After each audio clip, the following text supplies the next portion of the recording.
ተምር እጅግ ጠቃሚ ንጥረ ነገሮችን የያዘ የኃይል ምንጭ መሆኑን ሁላችንም እናውቃለን። ነገር ግን በተወሰኑ የጤና ሁኔታዎች ውስጥ አደገኛ ሊሆኑ የሚችሉ ከፍተኛ መጠን ያለው የፖታሲየምና የተፈጥሮ ስኳር እንደሚይዝ ያውቃሉ? የስኳር ህመም ቢኖርቦት፣ የኩላሊት ችግር ካለቦት ወይም ክብደት ለመቀነስ እየሞከሩ ከሆነ ከፍተኛ ጥንቃቄ ሊደረግባቸው የሚገቡ ወሳኝ ምክንያቶች አሉ። ሰላም፣ ዶክተር አበባው ነኝ። እንኳን ደህና መጣችሁ። ዩቲዩብ ላይ ጤና ነክ መረጃ ፈልገው ከመጡት አስተዋይ ሰዎች ውስጥ አንዱ ስለሆኑ ቻናሉን ሰብስክራይብ በማድረግ መሰል ጠቃሚ የጤና መረጃዎች እንዲደርሱ ማድረግ ይችላሉ። እንዲሁም ይህ ጠቃሚ መረጃ ለብዙ ሰዎች እንዲዳረስ ላይክ ያድርጉት። ለወዳጅ ዘመዶም ሼር በማድረግ አስተምሮ አሳውቆ ላለሁኝ። አብዛኞቻችን ተምርን በጣፋጭነቱ ብቻ ነው የምናውቀው። ነገር ግን ለአንዳንድ ሰዎች ጤናን ሊያቃውስ እንደሚችል በዚህ ቪዲዮ እነግራቸዋለሁ ማለት ነው። እንዲሁም ተምርን መቀነስ ብሎም ማቆም እንዳለባቸው እነማን እንደሆኑ እንዲሁም እንዴት መመገብስ እንዳለባቸው በዚህ ቪዲዮ እነግራቸዋለሁ ማለት ነው። አብራችሁኝ ቆዩ።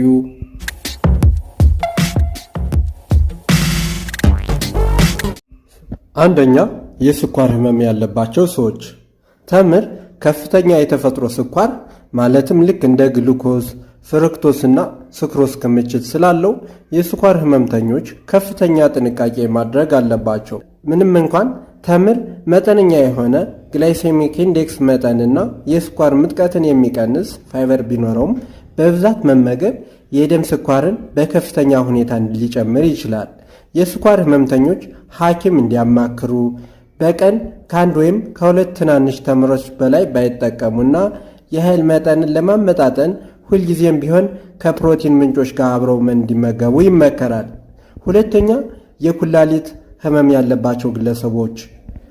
ኩላሊታቸው የደከመ ወይም በትክክል የማይሰራ ሰዎች በተምር ውስጥ ባለው ከፍተኛ የፖታሲየም መጠን ምክንያት ተምርን መተው ወይም በጥብቅ መገደብ አለባቸው። ጤናማ ኩላሊት ትርፍ ፖታሲየምን ማጣራት ቢችልም የተጎዳ ኩላሊት ግን ይህን ማድረግ አይችልም።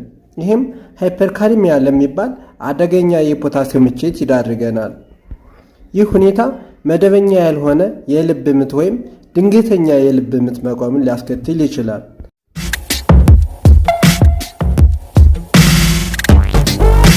ሶስተኛ፣ ክብደት መቀነስ የሚፈልጉ ሰዎች። ተምር እጅግ ከፍተኛ የካሎሪ ይዘት አለው። በአማካኝ አንድ ተምር 66 ካሎሪ ይይዛል።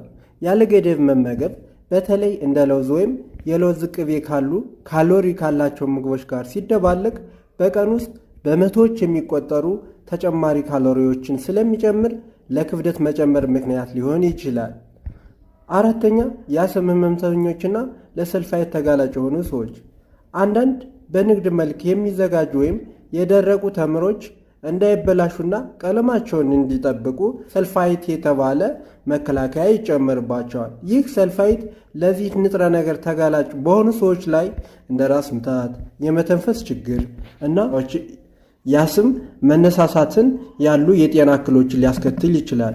እነዚህ ግለሰቦች መከላከያ ንጥረ ነገር ወይም ሰልፋይት የሌለባቸውን የተፈጥሮ ተምሮችን መምረጥ አለባቸው።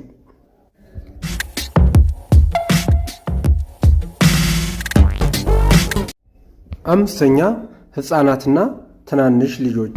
ወላጆች እድሜያቸው ከ1 ዓመት በታች ለሆኑ ህፃናት ተምር ሲሰጡ ጥንቃቄ ማድረግ አለባቸው። የተምር ልጣጭ ወይም ቆዳ መፈጨት አስቸጋሪ ሲሆን የሚጣበቅ ባህሪው ደግሞ ህፃኑ በደንብ ካላኘከው የመታነቅ አደጋ ሊያስከትል ይችላል። ለደህንነት ሲባል ልጣጩ ተልጦና ተምሩ ተፈጭቶ ወይም በውሃ ውስጥ እንዲሟሟ ተደርጎ መቅረብ ይኖርበታል።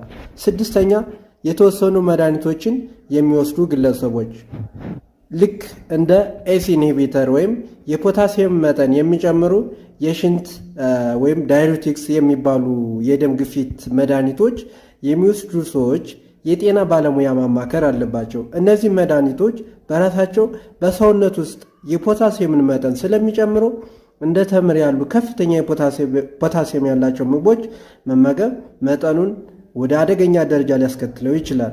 ስለዚህ በእሳት ላይ ጋዝ እንደመጨመር ማለት ነው። ምክንያቱም ሃይፐርካልሚያ በጣም ይጨምራል ማለት ነው። እና ሰባተኛ፣ የተምር አለርጂ ያለባቸው ሰዎች።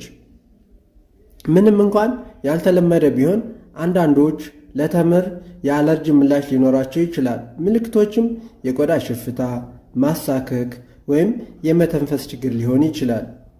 በተጨማሪም ያልታጠቡ ወይም በውስጣቸው በፈንገስ ወይም በነፍሳት የተበከሉ ተምሮችን ለምግብ መመረዝ ወይም ለአለርጂ ሊዳርጉ ይችላሉ። ዛሬው ቪዲዮ ይህን ይመስል ነበረ። ጥያቄ ካላችሁ ኮሜንት ላይ ብታስቀምጡልኝ መልስ የምሰጣችሁ ይሆናል። ታዲያ ይሄ መረጃ ጠቃሚ ሆኖ ካገኛችሁት ላይክ ማድረግ እንዳይረሳ፣ እንዲሁም መሰል የጤና መረጃ እንዲደርሳችሁ ሰብስክራይብ ማድረግ እንዳይረሳ፣ እንዲሁም ለዘመድ ወዳጆ ሸር በማድረግ እንዳስተምሩ መርሳት የለብዎትም። ጤና ይስጥልኝ።